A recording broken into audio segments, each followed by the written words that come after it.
Dear audience, science grows through curiosity, questions, and collaboration. Even across screens and distances, the exchange of ideas remains the driving force of this conference. Keeping this spirit alive, I now invite Dawood Stephen from Parkland Public School, Rawalpindi, to share his views.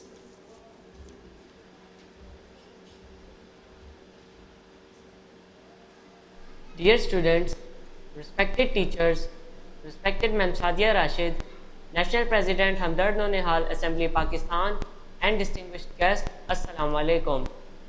My name is Daud. I am student of grade 9th from Parkland School and College System, Rawalpindi.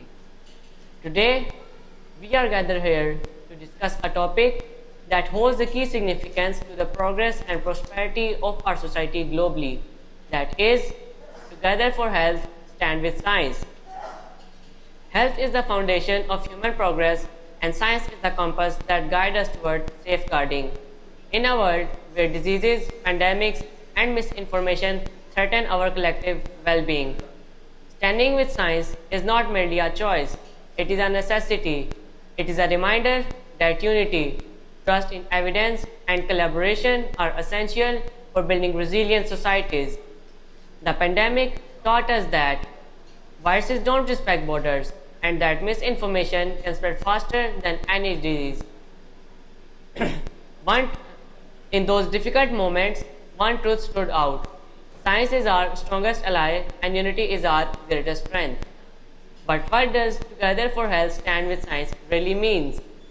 It means recognizing that every breakthrough, every discovery, and every life saved is not the achievement of one nation alone, but the collective effort of humanity.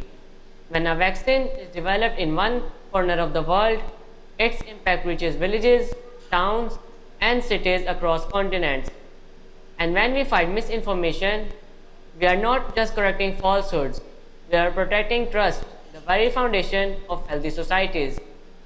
Dear fellows, for more than 20 years, the World Health Organization's experts have guided nations with evidence-based recommendations, protecting millions of lives through vaccines and public health strategies.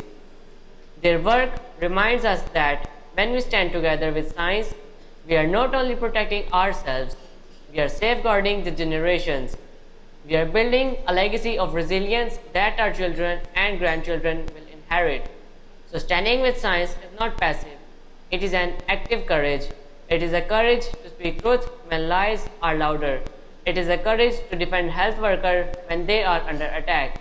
And it is a courage to ensure that every community, no matter how remote or marginalized, has access to the knowledge and tools that save lives.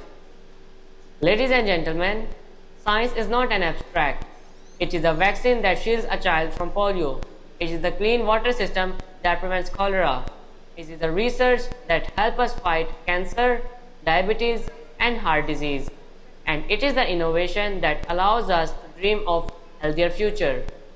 As the United Nations has emphasized, science and technology are the essential pillars for achieving the Sustainable Development Goals, including universal health coverage.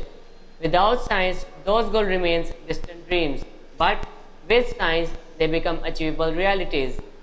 Yet, science alone cannot heal the world.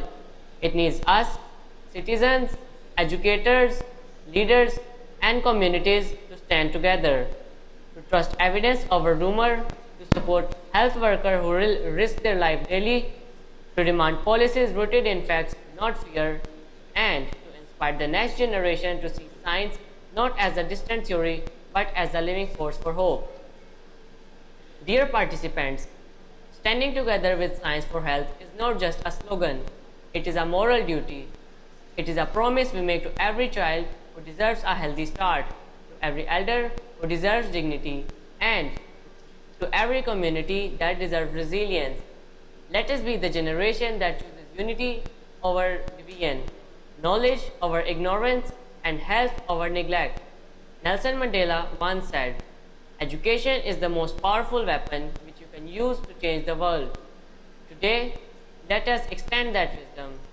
Science, when embraced together, is the most powerful medicine we can use to heal the world. So let us commit not just in word but in action. Let us commit to build stronger health systems, invest in research, empower educators, and amplify the voices of scientists who dedicate their lives to truth. Let us commit to a future where no child dies from preventable disease, where no community is left behind, and where no voice of reason is silenced by the noise of misinformation. Together, we can make this vision real. With this hope, I want to conclude my speech that together we can prove that science is not just a knowledge, it is a compassion in action, it is a justice in practice, and a vision made tangible. Thank you very much. Dear students, Thank you very much, Daud, for your impressive speech.